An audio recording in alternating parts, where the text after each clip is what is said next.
Hi friends, అందరికీ నమస్కారం. 4 రాష్ట్రాలకి ఒక కేంద్రపాలిత ప్రాంతానికి ఎన్నికలు అయిపోయాయి. రిజల్ట్స్ కూడా వచ్చాయి.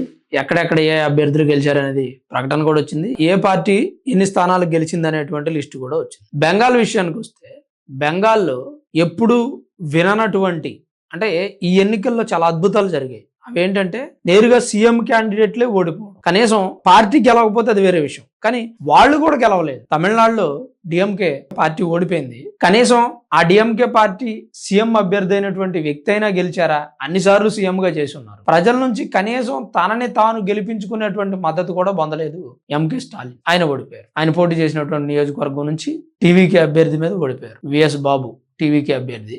ఆయన అంతకుముందు డిఎంకే పార్టీలో పనిచేసిన. ఇప్పుడు బెంగాల్లో కూడా అలాంటి విషయమే జరిగింది. మమతా బెనర్జీ ఇప్పుడు ఈ టర్మ్ ఒకే నియోజకవర్గం భవానీపూర్ నుంచి పోటీ చేశారు. భవానీపూర్ నుంచి పోటీ చేసి బీజేపీ అభ్యర్థి మీద ఓడిపోయారు. సువేందు అధికారి, ఆయన బీజేపీకి సీఎం క్యాండిడేట్ అని చెప్పి అంటున్నారు. ఈయన కాకుండా ఇంకో 4 పేర్లు కూడా ఉన్నాయి. ఎవరు ఏంటనేది బీజేపీ ఫైనల్ చేస్తుంది, బీజేపీ అధిష్టానం. అయితే 2021 ఎలక్షన్స్ లో నందిగ్రాము, భవానీపూర్ 2 నియోజకవర్గాల నుంచి మమతా బెనర్జీ పోటీ చేశారు. నందిగ్రాములో ఓడిపోయారు, భవానీపూర్లో గెలిచారు సువేందు అధికారి మీదే. ఇప్పుడు ఈయన కూడా 2 నియోజకవర్గాల్లో పోటీ చేసి గెలిచారు. భవానీపూర్లో మమతా బెనర్జీ ఓడిపోయారు. సుమారు 15,114 ఓట్ల తేడాతో మమతా బెనర్జీ ఓడిపోయారు. ఈ ఎలక్షన్స్లో జరిగినటువంటి అద్భుతాలు, ఆశ్చర్యకరమైనటువంటి ఘటనలు ఇవే. నేను మొదటి నుంచి బెంగాల్ ఎలక్షన్స్ గురించి, బెంగాల్లో ఎలక్షన్ డేట్ ప్రకటించక ముందు నుంచి బెంగాల్ గురించి నేను వీడియోలు చేస్తూనే ఉన్నాను. నా వీడియోస్ రెగ్యులర్గా చూసే వాళ్ళకైతే మనం బెంగాల్ గురించి చెప్పేటువంటి విషయం అంతా అర్థమవుతూనే ఉంటుంది. ఈసారి ఖచ్చితంగా మమతా బెనర్జీ ఓడిపోబోతున్నారు, బీజేపీ పార్టీ అక్కడ గవర్నమెంట్ ఫామ్ చేయబోతుంది అని చెప్పి కూడా నేను కొన్ని సందర్భాల్లో చెప్పాను.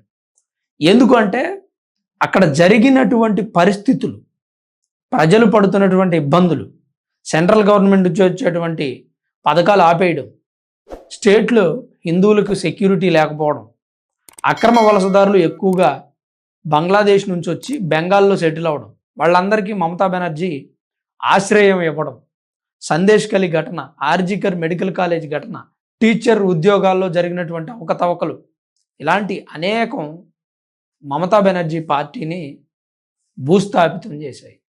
చివరికి 79 స్థానాలు గెలుచుకుంది.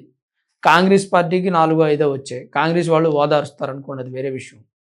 ఎప్పుడైనా సరే ప్రజలు చూస్తున్నారు అనే విషయాన్ని మర్చిపోవద్దు. ఏ రాజకీయ నాయకుడైనా మీరు గెలవాలి, మీరు సీట్లో కూర్చోవాలి అంటే ప్రజలు కావాలి, ప్రజా మద్దతు కావాలి. ఎంతకాలం అని మీకు బంగ్లాదేశ్ నుంచి వచ్చిన అక్రమ వలసదారులను సపోర్ట్ చేస్తారండి?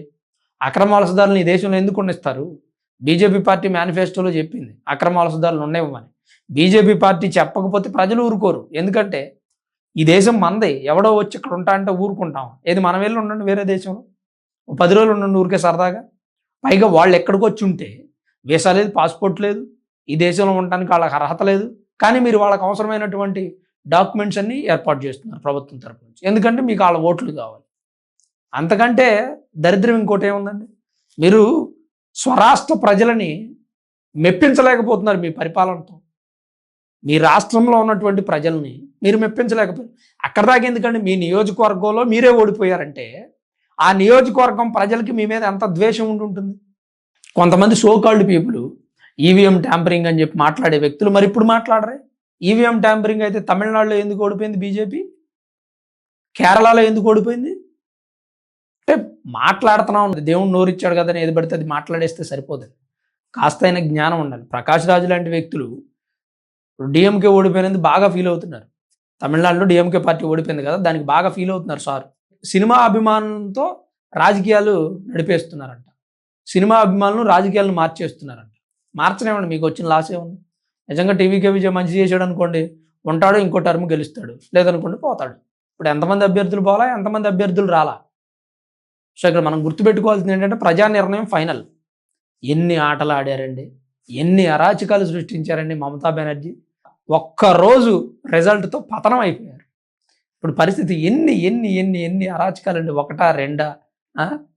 సిబిసిఐడి అధికారులను బంధించడం ఏంటండి?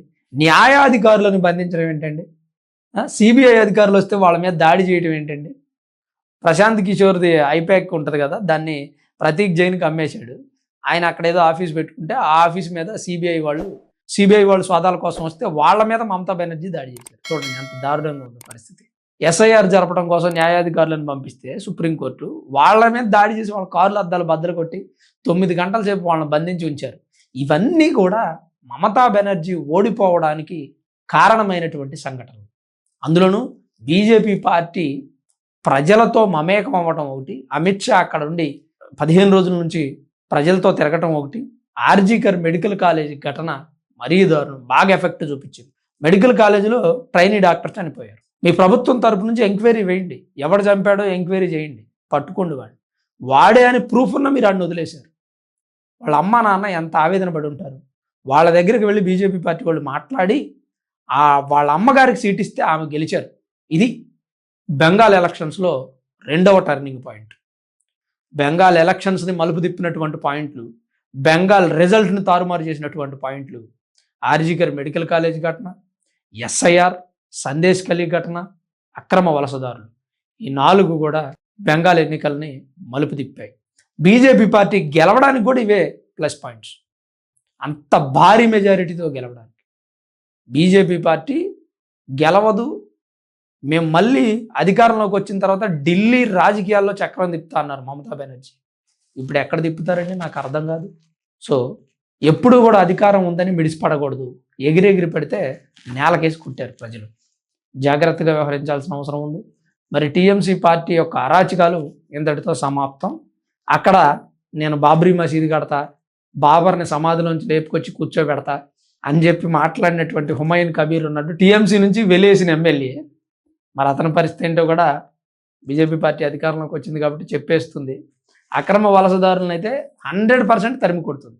అదొక్కటి చాలు ఈ దేశం బాగుపడడానికి. ఆ పని బీజేపీ పార్టీ చేయగలిగితే చాలు అనేది నా అభిప్రాయం. మరి మీరేమనుకుంటున్నారు, మీ అభిప్రాయం ఏంటనేది తప్పకుండా కామెంట్ రూపంలో రాయండి. బెంగాల్ ఎన్నికలను ప్రభావితం చేసిన అంశాలు మీకేదైనా ఐడియా ఉంటే మాకు సజెస్ట్ చేసే ప్రయత్నం చేయండి. వీడియో చూస్తున్న ప్రతి ఒక్కరు దయచేసి లైక్ చేయండి. ఈ వీడియోని చివరి వరకు చూసిన మీ అందరికీ పేరు పేరున ప్రత్యేకించి ధన్యవాదాలు.